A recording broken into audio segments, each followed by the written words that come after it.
everyone and welcome to another video. I have no idea why the thumbnail of this video is what came to mind when I thought New York Times bestseller. I thought I'd pose like an author photo. Don't ask me why, but I did. So anyway, welcome to this video. Today I'm doing the New York Times by the book tag.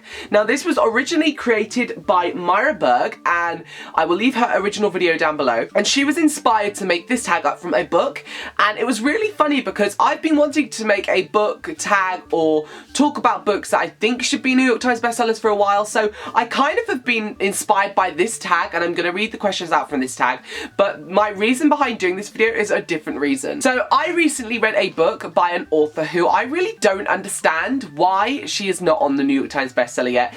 She is a really prolific reader, a really amazing writer and fantastic with her audience, and I feel like I really want to see this author on the New York Times bestselling list, and that is Jennifer M. Eaton, author of Fire in the Woods and Ashes in the Sky, and this is an alien fiction, young adult alien fiction set in modern day, following a bit of a race against time, survival, save the world kind of theme, and I just think it's such a fantastic premise that could be widely accepted by everyone who reads YA that I would really love to see this book doing really well. So this is the sequel to Fire in the Woods, which is book 1 in Jennifer M. Eaton, which came out a year or so ago, and it was so enjoyable and I really enjoyed the sequel, so definitely go and check these books out. And thank you for inspiring me to do the New York Times by the book tag by Marie Berg. So I'm going to read out some questions, and the first book is, what books are on your nightstand? Now I have 2 books on my nightstand currently, and that is Secrets by Jennifer Benjamin. This is book 2 in the Truth, the Geneva Project series. It's a fantasy series, magic, superpowers, set on this fantasy island about orphans. It's amazing. And I'm also reading Nil on Fire by Lynn Matson, which is the 3rd and final book in the Lynn trilogy. Now, funnily enough, I had dreams about this book all night long, and I felt like, you know, in your dream when you feel like you're reading, I thought I was reading this book and it was really mental, but I wasn't. So I'm going to get back onto reading Nil on Fire and also Secrets by Christina Benjamin. 2 really enjoyable books, and funnily enough, 2 of them set on islands. What's the theme this month? Islands. The second book in this list is, what was the last truly great book you read? And I'm gonna have to go with Nil by Lynn Matson. I really enjoyed this book. It's a book about these people miraculously randomly appearing on an island naked and having to survive for 365 days. If they don't escape the island, they die. But funnily enough, you can't just get a boat and go off the island. You actually have to go off these portals. It's really interesting. I love the whole survival aspect. So truly, this is one of the best books I've read recently, and I've powered through the trilogy this month. I've read book 1, read 2, and I'm on book 3 as you've just seen, and I'm really enjoying it, so I can't wait to kind of get back into the series and find out more about what's happening in this trilogy. I don't know, this kind of premise is like my perfect book, so yeah. If you could meet any writer, dead or alive, who would it be and what would you ask them? So I'm obviously going to go with a very generic YA answer and talk about Miss Love, J.K. Rowling. Do you know what? I would want to just sit down with J.K. Rowling and I just want to talk to her about everything. Politics, religion, beliefs, the world, what she's learned. I want to just absorb all the knowledge she holds and take it all in for myself.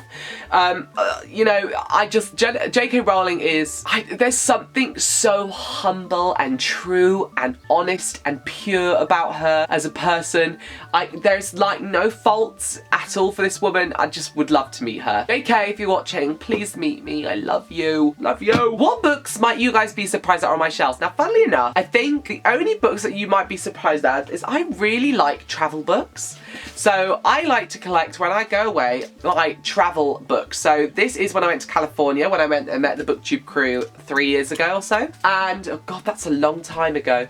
But anyway, these are the 2 ones for California. This is my top LA places to go, and this is my California just normal book. And there's just like loads of cool little bits of information in here, and I just love travel books. It gets me so excited. Oh look, and here is my flight ticket that was when I went to America. Oh, memories, memories. So yes, I'm definitely going to say travel books. I like collecting travel books. How do you organise your personal library? For me, I just put my books up from books I love at the top, books I love down, books I love, books I love, books I love, and then in the corners is the books I hate.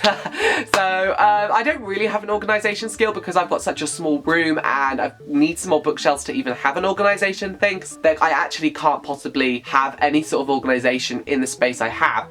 The only kind of main thing I have is I like hardback books to be on the top shelf, so that's kind of my only thing. What book have you always meant to read but haven't got to? Anything you feel I haven't read. So I do feel embarrassed that I haven't read the Cinder series. I've been meaning to get to this book now for 2-3 years and I still haven't, and I've been trying to go back to it and working it out and what am I going to do, but I think I've come to the decision that I'm going to be reading it this summer. So stay around for another video soon where I talk about what books I'm reading on summer holiday. But yes, I definitely think that Marissa Meyer, Cinder, I'm going to be reading this on holiday this year, the whole series. So we'll see.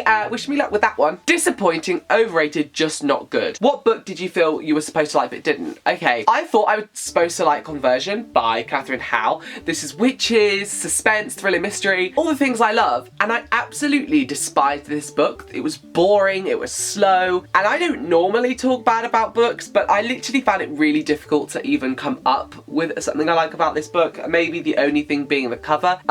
So yeah, unfortunately I didn't like this. I thought I would. Maybe I just went into it thinking it was one thing and it turned out to be not, so I don't know, but all I know is I really did not really enjoy this book, so yes. Ugh. What kind of stories are you drawn to? I am really drawn to paranormals, supernatural paranormals books. Now this is The Reluctant Sacrifice by Kurt Ann Dempster, which I read the other day, and it is like the perfect supernatural book. You have immortals. You have a girl who's being chased down by her friends and family so they can sacrifice her so they can all be forgiven and entered back into this world, this supernatural world. She's a jumper, meaning her soul can jump from different bodies. You have half eagle people who can turn into eagles and fly. You have people with pyrokinesis, hydrokinesis, all these different powers. It's like supernatural. I just love a supernatural. It is so phenomenal, so fantastic, and also this book, oh, the way it ended was great. I'm just gonna put that out there. It was such a good ending. But things I could steer away from is contemporary books. I don't really enjoy. I don't know what it is about contemporary books. Maybe it's because I'm reading about straight relationships and I don't connect with those. Maybe I don't know. Contemporary for me isn't something I like. I like to be taken away into a world which is completely different from the one I live in. So yeah, if you could recommend the president to read one book, what would you recommend them to read? And it's really funny because the only book I could think of for this was Progeny by D.R. Windsor, book 1 in the Unknown 9 series, because this is like what would happen if the president was bad, and I feel like if you gave this to the president and was like, read this book, don't do anything that this book is doing, then he would be the best president and have the best America, because this is basically like a futuristic America when somebody who's ruling is kind of like evil. It's basically like if Donald Trump got into power, this is what would happen. It was a really good book and I think the president would really enjoy it, and also learn a lot from this. So, Prezi, here you go.